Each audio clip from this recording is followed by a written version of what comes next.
গরু বোঝাই গরুর গাড়ি আটকে দিল হিঙ্গলগঞ্জের বিজেপি বিধায়িকা রেখা পাত্র। হিঙ্গলগঞ্জের লেবুখালী এলাকায় গাড়ি বোঝাই করে গরু নিয়ে যাওয়া হচ্ছিল। ঘটনার খবর পাওয়া মাত্রই ওই এলাকায় পৌঁছন হিঙ্গলগঞ্জের বিধায়িকা রেখা পাত্র। সঙ্গে সঙ্গেই গরু বোঝাই গাড়িটি আটকে তার থেকে গরুগুলি নামিয়ে দেন তিনি। তারপর ওই সমস্ত গরুগুলো রাস্তার পাশে একটি গাছের জায়গায় বেঁধে রেখে বিচুলি ও জল খাওয়ার ব্যবস্থা করেন বিধায়িকা রেখা পাত্র। বিধায়িকার দাবি, মুখ্যমন্ত্রী শুভেন্দু অধিকারী অবৈধ গরু ব্যবসায়ীদের বিরুদ্ধে কড়া ব্যবস্থা নেওয়ার নির্দেশ দিয়েছেন। গরু অবৈধভাবে বিক্রি করার উদ্দেশ্যে নিয়ে যাওয়া হচ্ছিল, তখনই ওই সমস্ত গরুগুলোকে আটকে দেন রেখা পাত্র। ঘটনাস্থলে যায় হিঙ্গলগঞ্জ থানার পুলিশ।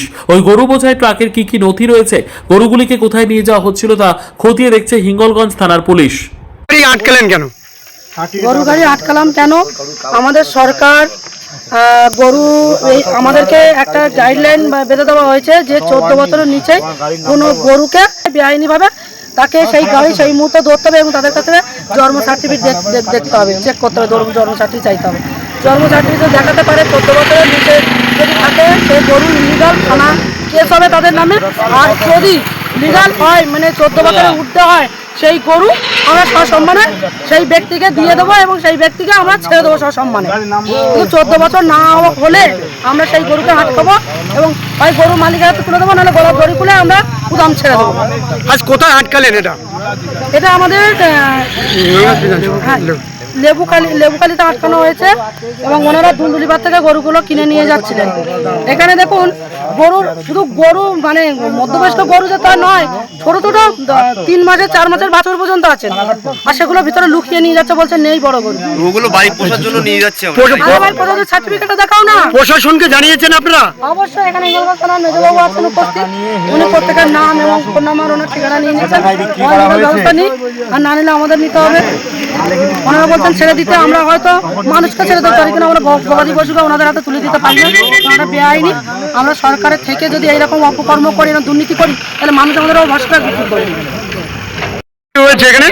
দেখুন এখানে আমাদের বিধানসভার আমাদের মুখ্যমন্ত্রী শুভেন্দু অধিকারী মহাশয় যে নিদান দিয়েছিলেন, 14 বছরের নিচে কোনো গরু কেউ বিক্রয় করতে পারবেন না এবং কেউ যে কিনবেন সেও কিনতেও পারবেন না, আর কিনলেও তার সার্টিফিকেট লাগবে এবং সেই সার্টিফিকেট অনুযায়ী তার 14 বছর হওয়া চাই। এখানে দেখো ছোটো ছোটো 6 মাসের বাছুর, 5 মাসের বাছুর পর্যন্ত আছে, 3 বছরের বাছুর আছে, 2 বছরের বাছুর আছে। এগুলো কি সরকারকে মানে না? তাহলে বলুন যে তৃণমূল সরকার কি এখানে কিভাবে সরকার চালিয়ে গেছেন, কিভাবে মানুষের আপনি কি আটকালেন এখন? অবশ্যই গরু এখানেই যে ছাড়তে হবে। গরুর আমি আপনার ওখানে রং নাম্বার লেগে গেছে, একজন আছে 7টা, একজন আছে 10টা। যেটা জিজ্ঞেস করছি সেটা বলেন, বেশি বেশি কথা না। যেটা জিজ্ঞেস করছি সেটা বলেন। কোনো গরু আপনি নিয়েছেন, কোনো কাগজ আছে কি? খালি আধার কার্ডের ছবি দিল ফোনে, সেইটাই আছে। আধার কার্ডের ছবি নয়, আমাদের কে বলছেন? সরকার আমার গরু কোন ছাত্রের কাছে কিনে তাদের নাম্বার চলে যাবে, নাম্বার দিয়ে দিতে পারবে। সেই গাড়ি কোনো কাগজ আছে কি? তাদের বাড়িতে তার কাছ থেকে সে বিক্রি করেছে, কোনো পঞ্চায়েতের কোনো কাগজ আছে কি আপনার? তাই তো